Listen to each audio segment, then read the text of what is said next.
Assalamualaikum warahmatullahi wabarakatuh. Selamat pagi anak-anak. Wah, nggak terasa ya hari ini cerah. Nah, dengan hari cerah ini kita akan belajar mata pelajaran geografi lagi. Nah, sebelum Bapak memulai pelajaran pada hari ini, alangkah baiknya kita berdoa terlebih dahulu agar nantinya kita bisa menerima dan memproses pelajaran pada hari ini dengan mudah. Nah, untuk itu, ayo ketua kelasnya kita pimpin doa dulu ya.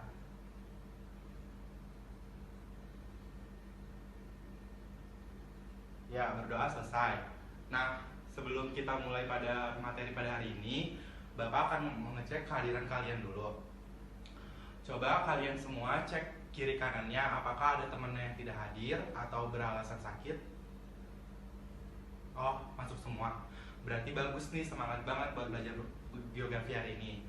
Nah, selanjutnya Bapak minta tolong kalian coba cek kolong meja kalian, apakah ada sampah kanan kiri jalannya. Oh, kalau ada, kalian simpan dulu ya sampahnya. Nanti akan kita buang setelah pelajaran pada hari ini selesai.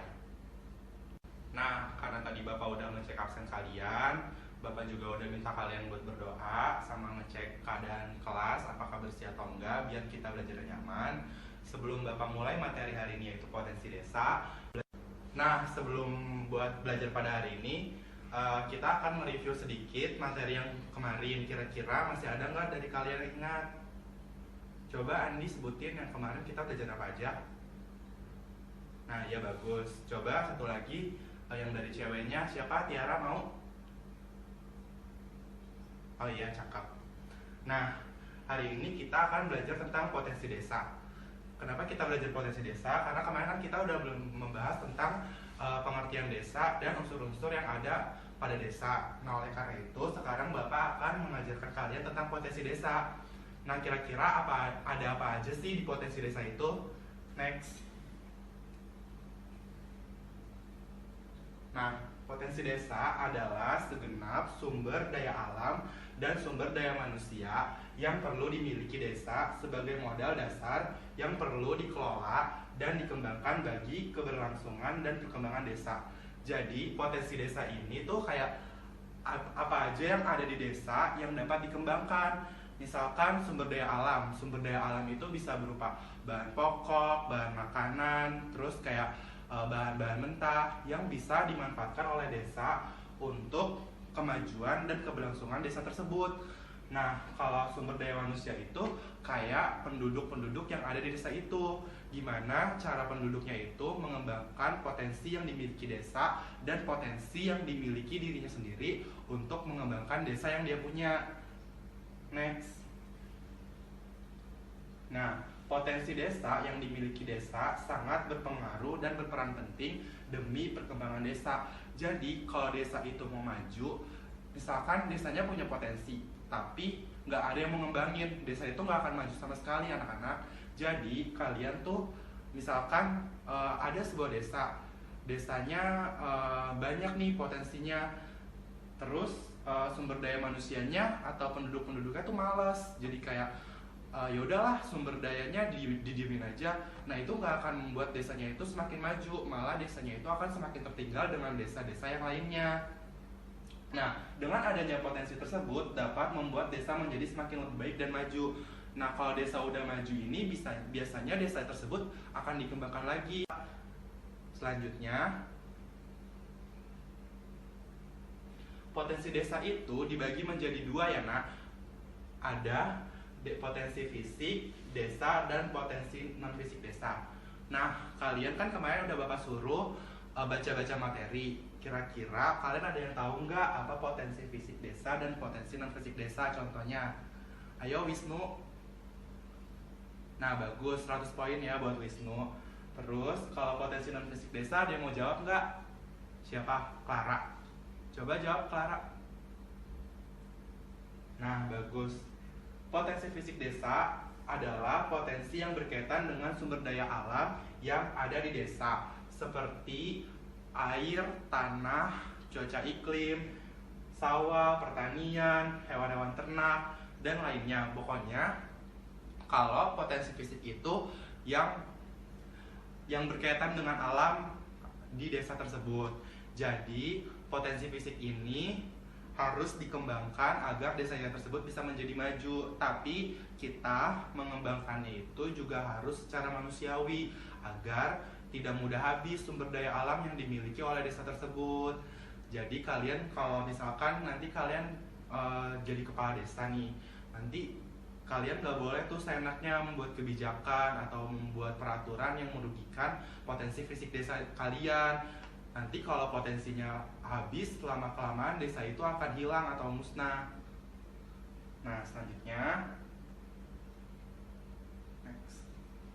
Nah, ini ada gambar-gambar nih ya. Ini air, ini ada tanah misalnya, terus ini ada beberapa bahan-bahan pokok. Nah, kalau ini semua yang udah dimiliki desa tersebut dan bisa dimanfaatkan oleh penduduk sekitar desa, karena penduduk desa juga kan butuh yang namanya makan untuk keberlangsungan hidup. Makanya potensinya ini harus dimanfaatkan sebaik-baiknya, tetapi juga perlu dilihat ketersediaannya, jangan egois. Nah, sebelum Bapak melanjutin untuk materi potensi non fisik, kira-kira dari kalian ada yang mau nanya nggak? Nanti jangan sampai pas ulangan nyontek-nyontek nih, atau nanti pas ada tes atau ada kuis kalian malah nanya-nanya teman sebelah. Beneran nggak ada yang nanya? Udah pada bisa? Bagus. Bapak lanjut ya. Nah, yang kedua itu ada potensi non fisik desa. Potensi non fisik desa adalah potensi yang dimiliki oleh desa dan berkaitan dengan masyarakat desa dan tata perilakunya. Potensi non fisik lainnya yang ada di desa tersebut adalah lembaga desa, aparatur desa, adat dan istiadat serta budaya.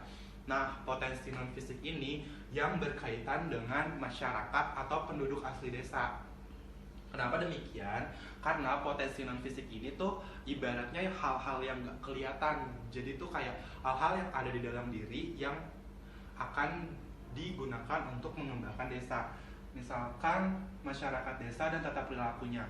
Jadi desa itu bisa dinilai baik apabila masyarakat di desa tersebut juga berperilaku baik. Coba deh kalian lihat masyarakat desa, mereka kan kayak masih memegang teguh gotong royong, sama tetangga juga masih saling bercengkrama, masih membahas hal-hal yang tabu di desa, tapi mereka kayak masih rukun, hidupnya damai, tentram, nggak ada yang namanya sindir-sindiran atau musuh-musuhan. Nah, terus yang lainnya itu seperti lembaga desa. Lembaga desa itu bisa berupa pamong praja, terus lembaga misalkan ibu-ibu PKK di desa, terus ada mungkin yang di kesehatan bisa posyandu, terus ada yang lainnya seperti Karang Taruna kalau yang di remaja-remajanya. Terus lembaga desa yang lainnya itu pokoknya hal-hal yang bersifat kelembagaan. Biasanya lembaga desa ini bersifat resmi.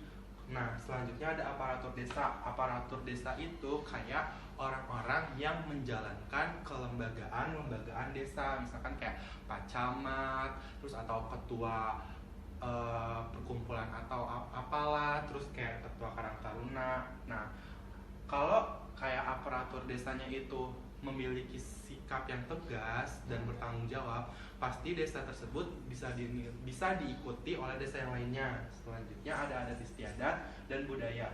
Nah, apabila suatu desa memiliki adat dan istiadat serta budaya yang kaya, biasanya mereka bisa dijadikan potensi sebagai potensi desa wisata yang dijual agar nantinya desa tersebut bisa menjadi desa wisata. Nah, banyak kan beberapa desa di Indonesia yang menjadi desa wisata karena adat istiadatnya yang kental. Coba. Nah, sekarang Bapak mau nanya nih sama kalian semua.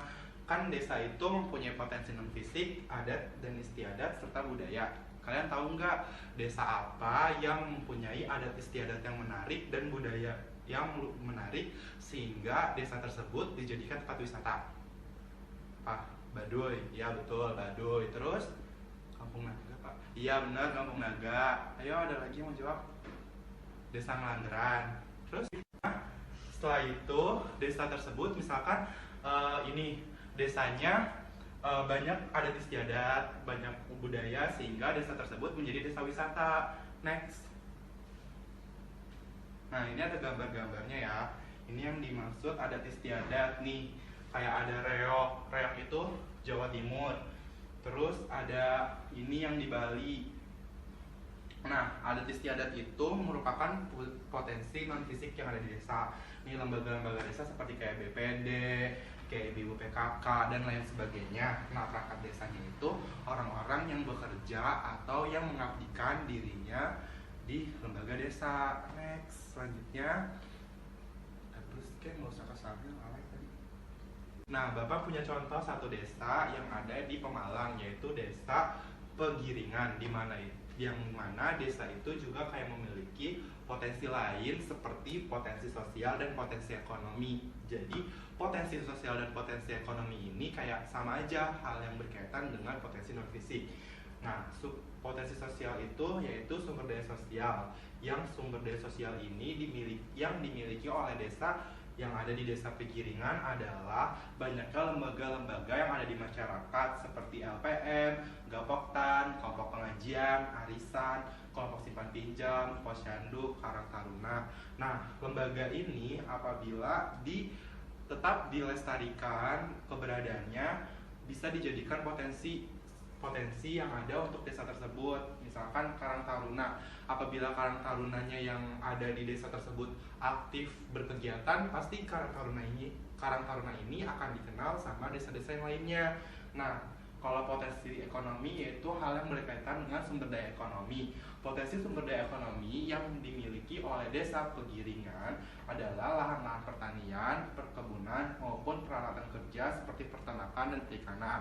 Nah, karena emang mayoritas masyarakat di desa pasti bertani dan berkebun, makanya banyak lahan-lahan yang sengaja dimanfaatkan untuk kegiatan bertani dan berkebun. Karena memang bertani dan menjadi berkebun itu bisa dibilang mata pencarian utama masyarakat yang ada di desa. Nah, untuk materi hari ini sampai sini aja. Kira-kira kalian ada yang mau nanya nggak? Sebelum Bapak kasih kuis, kalian harus nanya. Satu orang minimal satu. Nggak ada yang mau nanya? Ya udah, Bapak langsung kasih kuis ya. Benar. Ya udah. Nanti setelah Bapak kasih kuis, kalian buat kelompok minimal bertiga. Nanti kelompoknya itu setelah mau kalian bagi atau mau kalian kocok, mau milih sendiri, yang penting bertiga. Nah, kalian Bapak tugaskan untuk mencari satu desa yang ada di Indonesia yang berpotensi atau desa yang udah ada yang menjadi desa wisata. Nanti kalian bahas potensi fisik dan non fisik serta potensi lainnya apa aja yang ada di desa tersebut. Terus kalian kembangkan, kalian buat jadi makalah dan PPT sehingga minggu depan bisa kalian presentasikan. Terus nanti sebelum pelajaran selesai, Bapak juga akan membagikan kuis sama evaluasi pada hari ini yang bisa kalian kerjakan secara online. Nah, deadline-nya itu hari ini sebelum jam 12 malam ya. Pokoknya yang nggak ngerjain ya itu udah setelah kalian, karena yang ngerjain kuis dan evaluasi ini akan mendapat nilai tambahan buat UAS. Nah, mungkin Bapak rasa cukup pertemuan pada hari ini. Semoga materi yang Bapak sampaikan hari ini bisa masuk ke otak kalian, jangan masuk kuping kanan, keluar kuping kiri. Nah, yaudah, Bapak tutup. Wassalamualaikum warahmatullahi wabarakatuh.